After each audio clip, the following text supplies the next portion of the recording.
एक ऐसी खतरनाक घटना की कहानी लेकर आ गया हूँ जिसे सुनने के बाद आप लोग लिटरली रात बेरात किसी भी रेलवे स्टेशन के आसपास अकेले में गलती से भी नहीं जाएंगे। दरअसल ये घटना काजल नाम की एक साधारण सी लड़की के साथ घटी थी।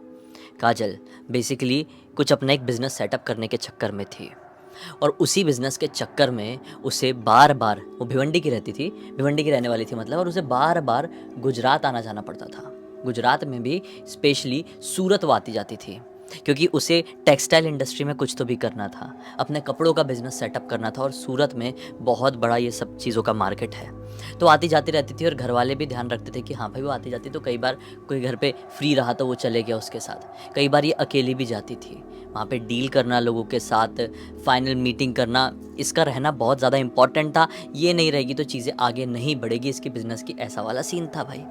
अब ऐसी एक बार की बात है, ये गई हुई थी अपना सूरत काम निपटाने के लिए कुछ तो भी, और ऐसा था कि आज थोड़ा वर्कलोड ज़्यादा था सूरत में क्योंकि बार बार अभी कुछ दिनों से बहुत इसकी फ्रीक्वेंट ट्रैवलिंग हो रही थी। इसलिए ये चाह रही थी कि इस बार जब मैं आई हूँ ना तो अपना लंबा काम निपटा दूँ और फिर कम से कम 4-5 महीने के लिए ना आऊँ मैं, क्योंकि अब वहाँ पर मेरी दुकान स्टार्ट हो जाएगी भिवंडी में।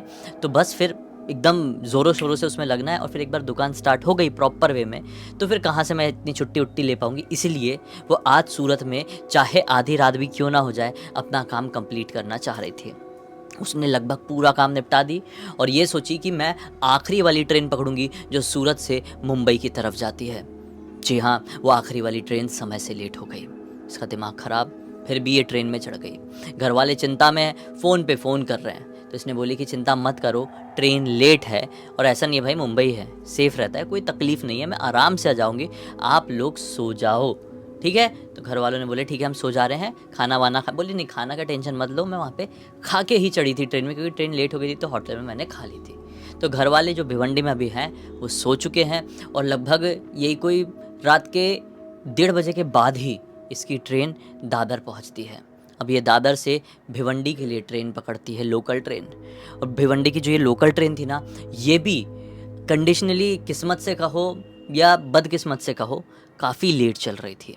तो ये आखिरी के टाइम की एक ट्रेन पकड़ती है जो इसे काफ़ी ज़्यादा लेट यानी रात के तकरीबन 2:30 से पौने 3 के बीच में भिवंडी उतारती है। इसका दिमाग ख़राब हो गया, 2:30 से पौने 3 के आसपास भिवंडी में ये उतरी है। अरे भाई वैसे ही जिस लोकल ट्रेन से ये भिवंडी तक आई है दादर से, उसमें बहुत कम लोग थे और भिवंडी में कोई भी नहीं उतरा। अभी से कुछ साल पहले की ये बात है।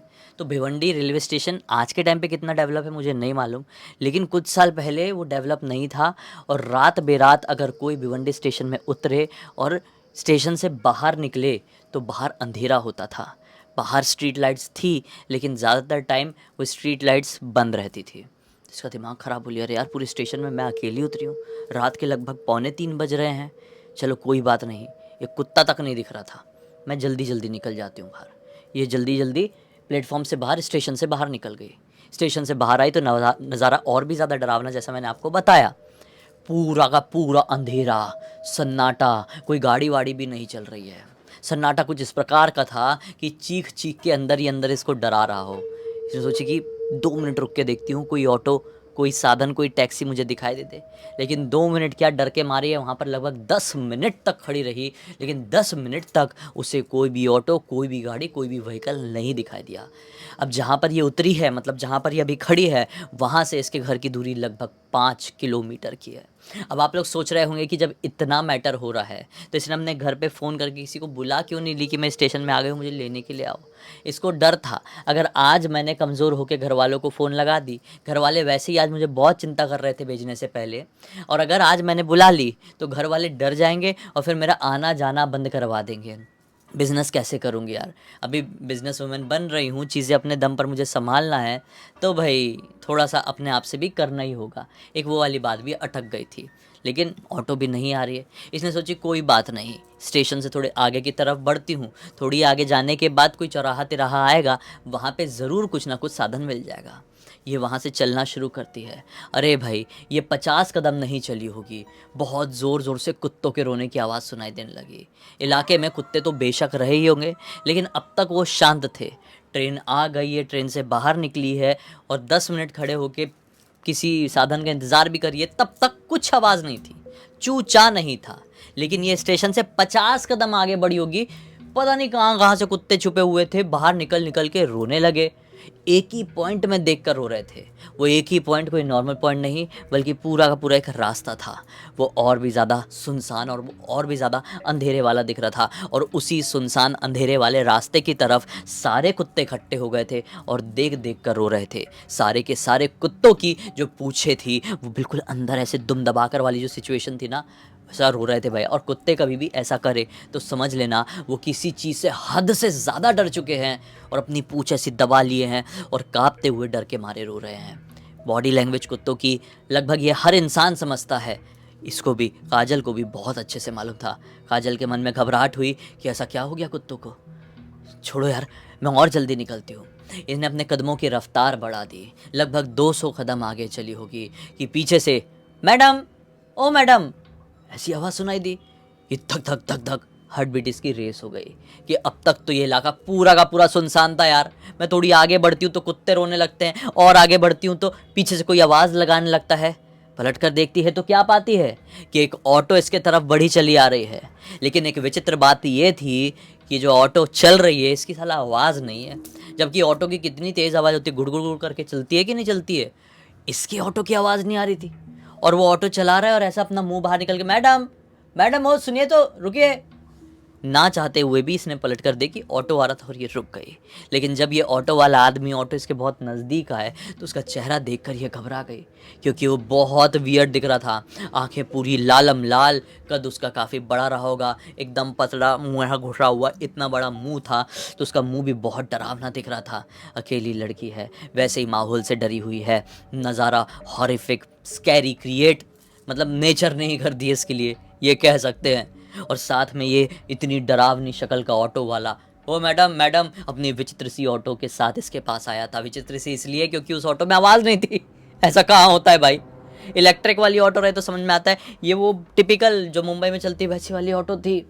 तो इसने बोली नहीं नहीं, मुझे कहीं नहीं जाना है, छोड़ो, मैं पैदल चली जाऊँगी, पास में ही रहती हूँ। उसने बोला ठीक है। अब ये चलने लगी तेज तेज तेज तेज तेज तेज।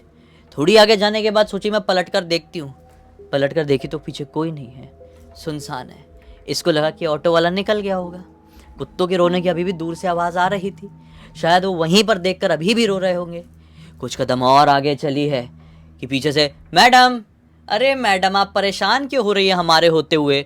ये तो इतनी ज़ोर से डर गई है आवाज़ सुनकर कि काजल का ना शरीर वहीं पर ठंडा पड़ गया था।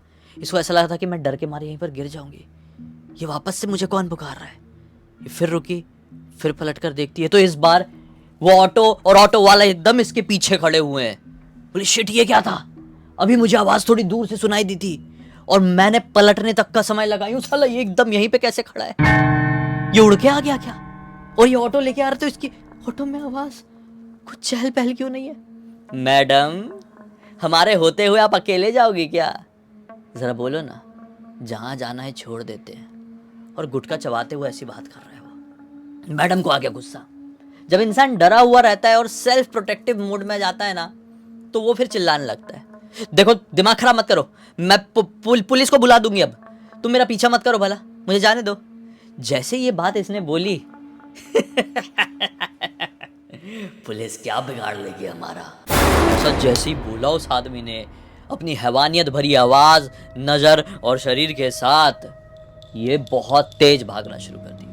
काजल बहुत तेज दौड़ने लगी घर की तरफ, भागते भागते भागते भागते भागते भागते किस्मत से ये एक ऐसे पॉइंट पर पहुंची जिस पॉइंट में कुछ लोग खड़े हुए थे। वो हाथ में बैग, ट्रॉली बैग वगैरह, फैमिली वाले लोग दिख रहे थे, पत्नी, बच्चे, बूढ़ा बूढ़ी, पूरा एक परिवार था। और वो किसी टैक्सी वाले से बहस कर रहे थे, शायद पैसों की झिकझिक थी। इसने जब ऐसे नॉर्मल लोगों को देखी ना तो इसके मन में एकदम सेटिस्फेक्शन आया। पीछे पलट कर देखी, ऑटो वाला तो नहीं है, नहीं था। ये उस फैमिली की तरफ चली गई और सुनने लगी कि ये फैमिली वाले इस टैक्सी वाले को छोड़े और मैं इस टैक्सी में बैठूँ। फाइनली ये जब तक पहुंची है, वो शायद 11 रुपये के लिए लफड़ा चल रहा था। वो टैक्सी वाले के पास चेंज नहीं था और इस परिवार वालों को चेंज चाहिए था। वो चेंज वेंज लेके निकल गए। उसने बोली यहाँ जाना है, मुझे छोड़ दोगे क्या। टैक्सी वाले ने बोला बिल्कुल बैठिए ना मैडम, हमारा तो काम ही है, नाइट शिफ्ट में चलाते हम। ये डरते डराते बैठ गई और फाइनली अपने घर पर पहुंच गई। जब अपने घर पर पहुंची तो इसके पास घर की खुद की एक चाबी थी। ये दबे कदमों से एकदम धीरे से चाबी खोली और अंदर चली गई। अंदर जाने के बाद देखी कि सब लोग बड़ी गहरी नींद में सो रहे हैं भाई। मैं भी अपने कमरे में जाती हूँ, किसी को परेशान नहीं करती, कुछ नहीं बताती और चुपचाप से सो जाती हूँ। ये अपने कमरे में सोने के लिए चली गई, हाथ पैर कुछ नहीं धोई है, डायरेक्ट बैग रखी और सोने के लिए चली गई क्योंकि डरी हुई थी। नाम का सोना था, चादर सर तक ओढ़ ली थी, ऐसे डरती हुई बस सोच ही जा रही थी कि मेरे साथ आज क्या हो सकता था। वो कौन था, कैसा डरावना सा दिख रहा था, घिनौना सा। ये सारी कुछ सोच ही रही है। लगभग आधे घंटे इसने और बिता दी और अब तकरीबन 3:30 के आसपास का समय हो गया। ठीक 3:30 बजे के आसपास इसको अपनी खिड़की से कुछ तो भी खटर पटर की आवाज़ें सुनाई देती है। इसे कमरे में बिल्कुल जैसे ये यहाँ पे सो रही है, जैसे मैं यहाँ पे बैठा हूँ, यहाँ पे सो रही थी ऐसे। यहाँ पे पीछे तरफ एक खिड़की थी जहाँ पर गिटार रखा है, उसको थोड़ा सा और उधर कर दो, वहाँ पर एक खिड़की थी। खटर पटर की आवाज़ सुनाई दी। काजल ने अपना चादर हटाई और खिड़की की तरफ देखी तो खिड़की के ऊपर तरफ ना इन लोगों ने पर्दा लगा कर रखे हुए थे। खिड़की खुली हुई थी और पर्दा हवा के झोंके से धीरे धीरे साए साए साए हिल रहा था। ये लोग ग्राउंड फ्लोर में नहीं रहते थे, ऊपर वाले फ्लोर में, आई थिंक 4th फ्लोर में रहते थे ये लोग। हवा चल रही, इसने सोची कहीं चूहा हुआ तो नहीं घुस रहा है। इतने ऊपर कुत्ता बिल्ली तो डायरेक्टली घुस नहीं सकते। और ये 4थे फ्लोर में कबूतर वबूतर भी नहीं आते हैं, कबूतर ज़्यादा हाइट में उड़ते हैं। 4 फ्लोर में इतना झंझट नहीं रहता है पक्षी पशुओं का। तो मैंने देखी कि हवा के साथ हिल रहा, एक काम करती हूँ, मेरा नींद डिस्टर्ब होगी। वैसे अजीब सी आज मैं सहमी हुई हूँ, खिड़की में बंद कर देती हूँ, फ्रेश एयर के लिए मैंने खोल के रखी थी, आज बंद करके सोऊंगी। जनरली ये बंद करके नहीं सोती थी, लेकिन आज डिसाइड करी है बंद करके सोने का। उठ के गई और जैसी पर्दा हटाई बंद करने को, क्या इसका हाथ किसी ने पकड़ लिया और बहुत जोर से इसने चिल्लाई और वो हाथ छोड़ा ही नहीं। और जब फाइनली इसने मुंह उठाकर उसके चेहरे की तरफ देखी कि मेरा हाथ किसने पकड़ा खिड़की के बाहर से, तो क्या पाती है, कोई और नहीं, वही ऑटो वाला था जो साला 4थे फ्लोर की खिड़की में खड़ा और इसका हाथ पकड़ लिया। अब सबसे ज्यादा वियर्ड बात मैं आपको बताता हूँ, इसकी जो खिड़की है ना, ये 4थे फ्लोर के कोई ग्राउंड लेवल में नहीं खुलती है। वो खिड़की साला ऐसी पोजीशन में खुलती है कि नीचे कोई साधन ही नहीं है, वो हवा में खुलती है, वो आसमान में खुलती है वो खिड़की। मतलब समझ रहे हो ना आप ये मत समझो कि 4था फ्लोर मतलब ऐसा खोले तो बाहर जमीन होगी, नहीं, एक्चुअल 4थी मंजिल में था और बाहर खोलते से हवा था, नीचे कोई खड़ा रह ही नहीं सकता था, लेकिन वो हवा में तैर रहा था और इसका हाथ पकड़ा था। उसका चेहरा ये नज़ारा देखकर चिल्लाकर वहीं पर बेहोश हो गई। घर वाले भागते हुए आए, खिड़की बंद थी। खैर उस समय कुछ बता नहीं पाई, इसको पानी वानी डाल के उठे, बोले क्या हो गया, बोले कि ऐसे ऐसा हुआ। तो इसके जो पापा है बोलते कैसी बात कर रही है काजल, खिड़की तो बंद थी जब हम आए, तू कैसे बोल सकती है। बोली नहीं, हड़बड़ी में मैंने बंद कर दी होंगी, था वो हवा में तैर रहा था, मेरा हाथ पकड़ा था और मेरे साथ ऐसा ऐसा हुआ आज। घर वाले चिंता में आ गए, बोले देख तुझे फ़ोन कर देना चाहिए था, इसको डांटे जैसे तैसे करके, लेकिन ज़्यादा भी नहीं क्योंकि अभी ये चिल्लाकर बेहोश हुई थी। फिर सोने के लिए चले गए। फिर अगली रात की बात है, अगली रात को तो ये सो रही थी, इसको प्यास लगी, रात के 2 बजे के आसपास ये पानी लेने के लिए किचन में गई है, अपने बढ़िया मटके से पानी निकाल के पी रही थी कि इसको किसी ने ऐसा टच किया, इसको इसकी ऐसे मतलब पीठ में किसी ने ऐसा टच किया। ये डर गई कि ऐसे मेरे घर में कौन टच कर सकता है मुझे, और जैसे पीछे पलट कर देखती तो क्या पाती है, कोई और नहीं, वही ऑटो वाला इसे किचन में खड़ा हुआ है, किचन में खड़ा है। ये ग्लास व्लास फेंक के फिर चिल्ला के बेहोश हो गई। फिर मम्मी पापा आए भागते हुए, बोले क्या हो गया, उठाओ। बोले मम्मी पापा वो ऑटो वाला यहाँ पे। बोले कैसे हो सकता, कैसी बात कर रही है यार, तुझे ही कैसे दिखाई दे रही, घर है देख, कहाँ है ऑटो वाला, कोई नहीं है, हम 4थे फ्लोर में रहते, कोई खिड़की से चढ़ के आ भी नहीं सकता। तो फिर बोले नहीं पापा वो उड़ के आता है, लेकिन पापा अभी इसकी बात कोई नहीं मान रहा था कि वो उड़ के आ रहा है खिड़की से, और कैसे कोई मानेगा, बड़ा अजीब ये बोल रही है जो भी बोल रही है कि नहीं। खैर ये रात जैसे तैसे करके कट गई और फिर अगला दिन निकला। अगले दिन फिर से उसको दिखाई दी घर पे भाई। अब तो मतलब बहुत इरिटेट हो गई, और अब ऐसी सिचुएशन में इसको दिखाई दिया है कि यहाँ पर बैठी है, इसकी मम्मी बाजू में बैठी है और वो सामने आकर बैठ गया। ये बोल रही मम्मी देखो वो दिख रहा है, वो ऑटो वाला यहाँ पे आके बैठ गया, आप भगा क्यों नहीं रहे उसको, ये फिर मुझे मारेगा, मुझे कुछ करेगा। मम्मी को कुछ दिखाई नहीं दे रहा है, लेकिन मम्मी को एक चीज़ समझ में आ गई कि बच्ची को कुछ प्रॉब्लम हो गई है, किसी बाबा के पास चलते हैं। अब इनके पहचान में कभी किसी को कोई प्रॉब्लम हुई थी, इसलिए ये लोग एक बाबा को जानते थे जो भिवंडी में ही रहते थे। लोग बाबा एक गुरु जी थे समझ लो, उनके पास जाते उनको पूरी बात बताते। गुरु जी कहते हैं कि एक काम करता हूँ, आप लोग के घर पर आता हूँ, देखता हूँ। गुरु जी घर पर आए और गुरु जी घर में आने के बाद कुछ मंत्रों के उच्चारण के साथ एक नारियल हाथ में पकड़कर घूमे हैं। आप विश्वास नहीं मानोगे, जब इसे कमरे में वो आए ना गुरुजी ऐसा नारियल लेके, नारियल ऐसे सोया हुआ था, इसे कमरे में ऐसा नारियल खड़ा हो गया, प्रॉपर नारियल ऐसा खड़ा हो गया। तब जाकर इसे घर वालों को समझ में आया, बताओ गुरुजी तो सिर्फ ऐसे हाथ में नारियल लेकर चल रहे थे, वो अचानक से खड़ा कैसे हो गया काजल कमरे में आ गया। गुरुजी ने तुरंत बोल दिए कि इसके कमरे में एक शैतानी शक्ति है जिसके साथ चिपक कर आ गई है और काजल उसको अच्छी लग रही है, वो इसके साथ ही रहना चाहता है। या तो वो यहीं पर रहेगा या तो काजल को अपनी दुनिया में अपने साथ लेकर जाएगा। तब जाकर मम्मी बहुत ज़ोर से डर गई, बोली बाबा ऐसा नहीं, ये मत होने दीजिए, आप आए हैं आप ठीक कीजिए, हम तो कुछ जानते भी नहीं, इसकी गलती की वजह से हो गया, जानबूझ के इसने भी नहीं करी होगी। फिर बाबा जी ने बोले 12 दिन का एक अनुष्ठान करना पड़ेगा, 12 रातों तक जागना पड़ेगा, तुम सो ही नहीं सकते, तुम दिन में सो जाना, रात भर पूजा चलेगी, करोगे तो बोलो, आज से शुरू करवाऊँ। फाइनली काजल और काजल के घर वाले मान गए, बाबा जी ने उपाय दिए हैं, 12 दिन तक ये पूरी रिचुअल करी। और 12वीं रात तो ऐसा हुआ, ये सोती नहीं थी रात में, ऐसा हुआ कि सुबह के यही कोई 4 बजे रहे होंगे, इसको ऐसा फील हुआ कि इसके शरीर से कुछ तो भी ऐसा निकला है, बहुत ज़ोर से ऐसा ऐसा फील हुआ, इसको सांस अटकी और ये बेहोश हो गई। घर वाले बहुत ज़ोर से डर गए थे, ये ऐसे करके ऐसे बेहोश हो गई थी, पानी वानी डाले, होश में नहीं आ रही थी, धीमी धीमी सांस चल रही थी, हॉस्पिटल लेकर भागे हैं। हॉस्पिटल में डॉक्टर बोल रहे पता नहीं इसकी धीमी सांस इतनी चल रही कैसे, इतना शरीर ठंडा पड़ गया, नब्ज एकदम ना के बराबर हो गई, क्या हो गया लड़की को कुछ समझ में नहीं आ रहा। आप लोग बस प्रे कीजिए, ये बहुत rarest of the rare case में से एक है जो हमको समझ में नहीं आ रहा है कि लड़की के साथ क्या हो गया है, धीरे धीरे शायद लड़की की जान जा रही है। फिर क्या था, घबरा कर फाइनली गुरुजी को फ़ोन किया गया, सारी बात बताई गई।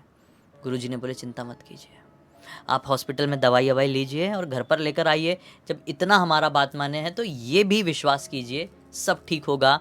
वो शक्ति काजल के अंदर थी, वो निकल गई है। काजल इसलिए थोड़ा खालीपन के कारण ऐसे घबरा गई थी, अंदरूनी उसकी जो आत्मा है वो डर गई थी, सहम गई थी, इसलिए उसके साथ अभी हुआ है।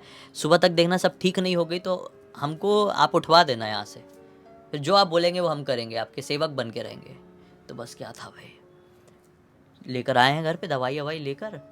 सुबह की बात है, सुबह ये उठी बढ़िया, मम्मी चाय पियो, चाय भूख लगी है, ये वो करके सब खाना नाश्ता खुद से ही तैयार कर दिया। बताओ, तब जाकर घर वालों को समझ में आया कि काजल के पीछे क्या कुछ नहीं लग गया था।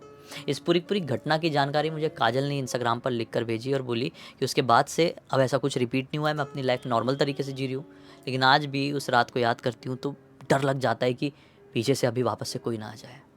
इसी एक नोट के साथ अब कहानी का अंत कर देते हैं। अब तक देख लेते तो लाइक कर देना, चैनल को सब्सक्राइब कर देना,